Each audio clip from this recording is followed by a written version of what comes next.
Lalo tayong nasira sa international community at maging sa Amerika.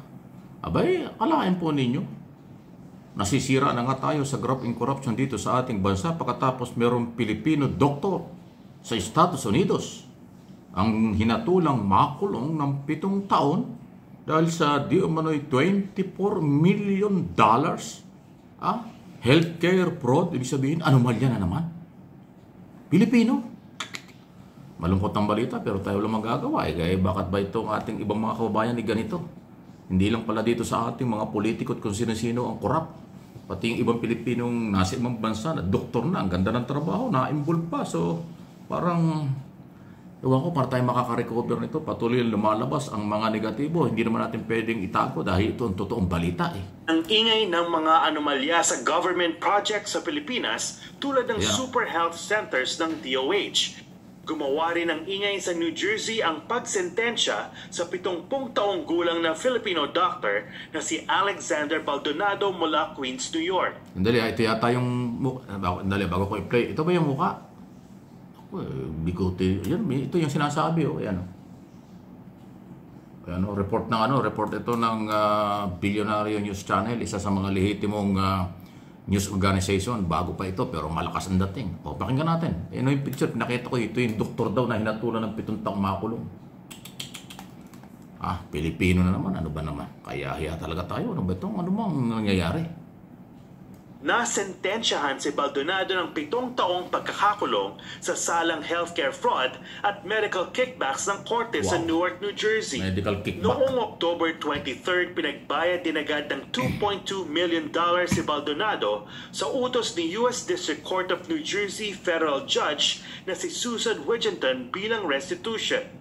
Ayon sa court documents, nagkakahalaga ng mahigit $24 million ang siningil ni Baldonado sa false at fraudulent claims nito sa Medicare.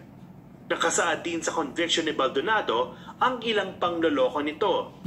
Tulad ng pag-order ng hindi naman kinakailangang lab test tulad ng genetic cancer test at COVID-19 test na hindi naman hiningi o natanggap ng pasyente. Naloko na. Kasama rin dito ang pagtanggap ng cash na kickback kapalit ng pag-authorize ng lab test at pag-order ng hindi naman kinakailangang medical equipment tulad ng orthotic braces na hindi rin eligible para sa Medicare reimbursement. Na-convict din si Baldonado dahil sa pagsingil nito ng Medicare para sa mga patient office visits na hindi naman nangyari. Nasa kustodiya na ng U.S. Bureau of Prisons si Baldonado. Para sa Agenda Weekend, Don Tagala. Ayan report.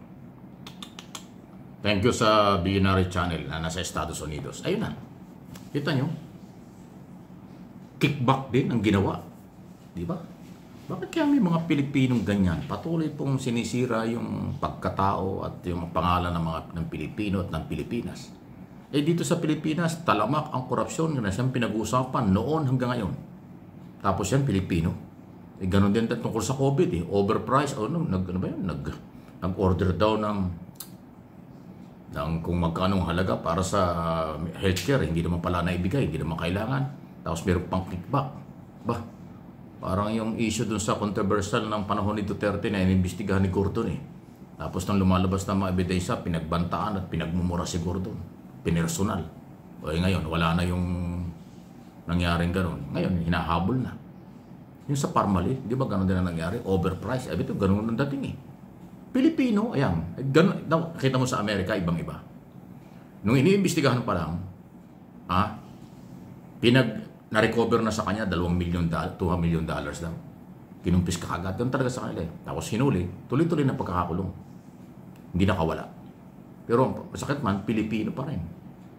Dugong Pilipino.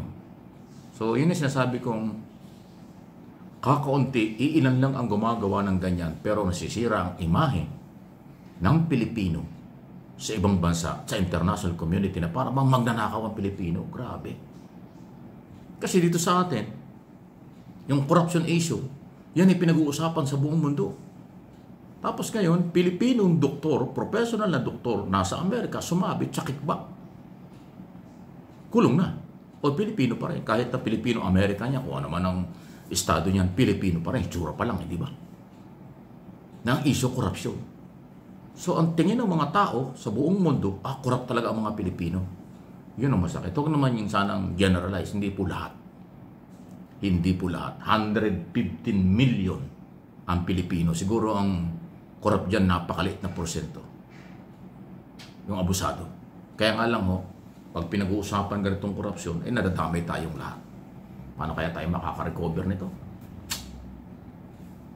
Lumalabas, hindi lang politiko at mga Pilipinong involved sa korupsyon sa Pilipinas, pati pala yung ibang napupunta sa abroad, natutokso at gumagawa rin ng ganyang kalokohan. O hindi sira-sira ang imahe natin sa Amerika. At hindi lang sa Amerika umabot yung balitang yan. Kasi doktor at Amerika ang nagpakulong. At sa mga investigasyon nila, positibo. Kaya nga yun, guilty. Kulong na. Kasi court order, kulong. After ng pagtatrial. Talaga lang malungkot, pero sana po, kung tayo mawalang pag-asa, marami pa rin matitino.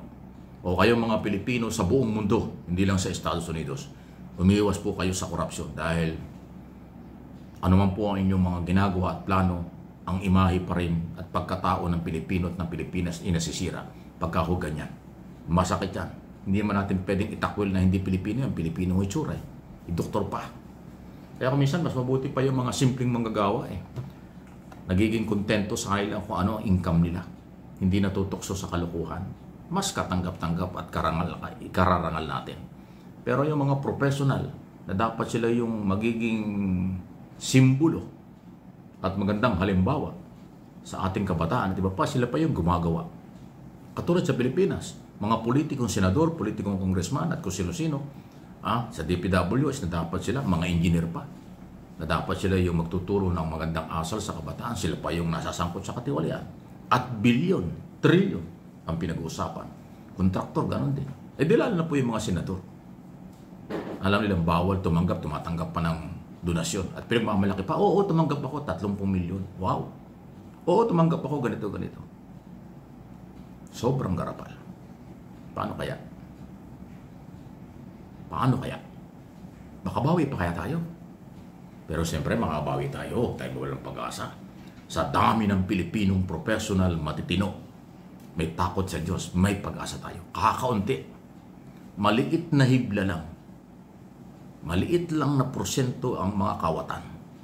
Pero pasensya na po kayo, hindi ko kasi talagang pwedeng hindi babalik tayo mga ganyang klaseng balita kasi totoo yan At yan ay talagang balita. Wala tayong pinipili dito. Pag mali, kahit sino ka. Pag tama. Ang ayaw naman tumanggap ng katwiran nating pag mali, pag tama, at prinsipyo ay yung mga anti-Marcos kasi saradong isip ng mga yan. Nagkahawa-hawa na sila. Pag nabanggit yung pangalan ng kanilang Panginoong nakakulong o lahi ng grupong yan, galit na kaagad, basher kaagad, troll kaagad, negative kaagad ang comment kasi parang nangungopia lang sila, iisang lingwahe, iisang style. Kuminsan nga yung kanilang comment ang layo sa topic. Di ba? Baka sila ganyan, parang uniform na lang. Kakaunti rin yun. Ang matitino at professional na Pilipino, marami. Yan ang pag-asa natin. Kasama kayo doon.